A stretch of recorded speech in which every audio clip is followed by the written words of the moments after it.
In 2017 and 2018, Israeli police recorded thousands of hours of secret interrogations with Prime Minister Benjamin Netanyahu, his family, and his inner circle. These recordings, recently leaked as the Bibi Files, provide a look at the hidden mechanics of executive power. Investigators sat across from the Prime Minister and confronted him with evidence of billion-dollar deals, luxury cigars, and hundreds of thousands of dollars in pink champagne. Facing this level of evidence, democratic norms typically dictate a resignation. Instead, Netanyahu chose to fight the criminal charges from within the Prime Minister's office. By refusing to step down, he initiated a campaign for political survival that would eventually bring the nation's legal and media institutions into a direct, ongoing conflict with his own administration. The formal allegations against him were split into 3 criminal cases in 2019. Case 1000 centers on a pattern of personal favors involving billionaire donors. Hollywood producer Arnon Milchan and billionaire James Packer allegedly provided the Netanyahu family with a continuous supply of luxury goods. This included hundreds of thousands of dollars in Cuban cigars, codenamed Green Leaves, crates of champagne, and a diamond bracelet from Tiffany. This diagram shows the alleged exchange. On one side were the gifts, on the other were specific government actions. Netanyahu allegedly used his power to secure U.S. visas for Milchan and pressured the finance minister to pass tax laws benefiting the billionaires. These expand from individual gifts to the manipulation of state systems. Cases 2000 and 4000 moved the focus from luxury items to the information. In Case 2000, recordings revealed Netanyahu negotiating with Arnon Moses, owner of the popular Yedioth Ahronoth newspaper. The deal was simple. Netanyahu would pass laws to hurt a rival newspaper in exchange for positive coverage. Case 4000 involved telecom tycoon Shaul Elovich, who controlled both the Bezek telecom company and the Walla News website. Netanyahu's government allegedly granted Elovich regulatory favors worth hundreds of millions of dollars. In return, the Prime Minister was given editorial control over the headlines on Walla News. The interrogation tapes reveal that Sarah Netanyahu personally monitored the site, approving positive articles about her family while demanding that negative coverage of her husband's political rivals be deleted. By trading regulatory power for editorial oversight, the administration moved beyond personal gain and into the direct management of the national narrative. Controlling the headlines can win an election, but it provides no defense in a courtroom. To end the threat of a prison sentence, Netanyahu needed to change the laws themselves. He realized he needed a coalition that would remain loyal, regardless of the criminal charges. To build it, he allied himself with extreme far-right figures like Itamar Ben-Gvir.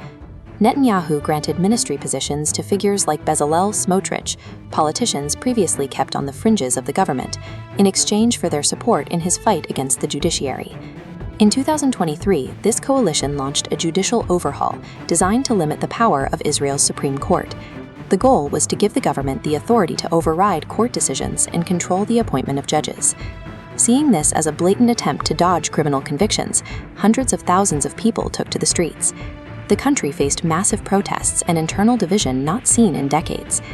The drive for personal immunity had resulted in a direct confrontation between the Prime Minister's office and the nation's democratic checks and balances. With the outbreak of war in Gaza, security officials are now pointing to a chilling connection between the conflict and Netanyahu's legal status. The logic is that as long as the war continues, there are no new elections, and the criminal court proceedings are delayed. This creates a perverse incentive. The ongoing war delays the trials, allowing Netanyahu to retain power, giving him authority to continue the conflict.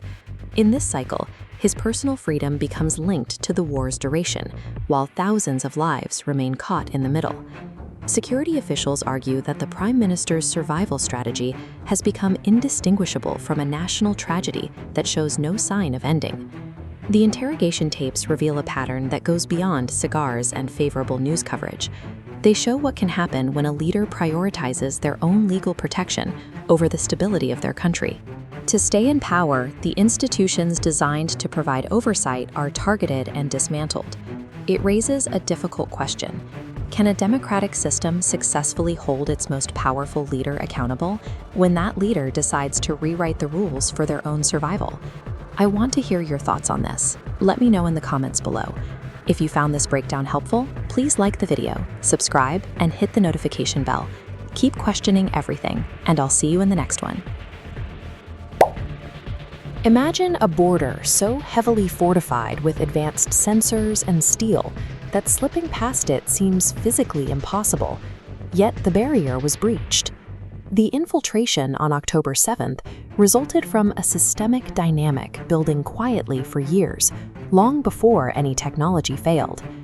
The events of October 7th represented the ultimate backfire of a deliberate political maneuver, proving that even the most sophisticated physical barriers cannot withstand strategic failure.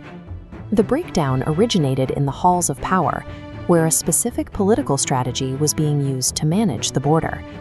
For years, Prime Minister Benjamin Netanyahu and his administration operated under what insiders called a strategy of proximity. Instead of actively isolating the threat across the border, the administration chose to intentionally keep Hamas close. The militant group was treated as a manageable variable within a larger political equation. To the administration's supporters, this looked like hard-nosed realism. They viewed it as a calculated, pragmatic way to maintain leverage and control the region's complex dynamics. But critics inside and outside the government were sounding the alarm. They argued that treating an armed adversary as a political asset created a systemic strategic blindness. So how does a plan designed to carefully monitor an adversary end up blinding a government to a massive impending attack? We have to step inside the Israeli government to see where the attention was actually focused. The upper echelons of leadership were operating under intense domestic strain. The decision to maintain the status quo with Hamas was deeply tied to Netanyahu's immediate need to ensure his own political survival. Keeping his grip on power meant holding together a fragile, heavily polarized coalition. It required constant negotiation and appeasement of extreme far-right partners, which pulled leadership's focus away from external security. Soon, the administration was consumed by massive domestic controversies. Severe internal fractures emerged, specifically driven by the administration's aggressive push to overhaul the judicial system. As the political crisis deepened, the government's attention looped entirely inward. Energy was spent managing coalition survival, leaving almost zero bandwidth for external threats. By viewing Hamas strictly as a strategic piece on a political chessboard, the very top levels of government became functionally deaf to anything outside their own immediate crises. While the leadership was looking inward, the frontline soldiers were staring directly at the border, specifically the female Israeli intelligence soldiers who were tasked with monitoring the perimeter. They were watching concrete, real-time preparations. Day after day, these observers tracked militants conducting drills, testing explosives, and openly displaying new capabilities, like advanced drones. The disconnect was absolute. The soldiers on the ground were logging immediate dangers, while the officials at the top were entirely absorbed in political maneuvering. These observers didn't stay silent. They sent urgent, actionable warnings up the chain of command. But those reports hit a wall of distracted upper-level officials and were systematically dismissed. The national security apparatus successfully gathered the intelligence. The strategic blindness happened because the people in charge simply refused to look at the data being handed directly to them. There is an old piece of political philosophy, often attributed to Machiavelli, that advises leaders to keep their friends close and their enemies closer. The administration adopted this doctrine far too literally. By trying to harness an active adversary for political leverage, they created a proximity they could no longer control. The final cost of that collapsed doctrine was paid on the morning of October 7th, resulting in the biggest tragedy for both Netanyahu and his country. Treating a hostile organization merely as a pawn for domestic leverage carries risks that no border wall can contain. In a profound historical irony, a calculated maneuver designed solely to ensure one man's political survival resulted in the most devastating disaster for both that leader and his country.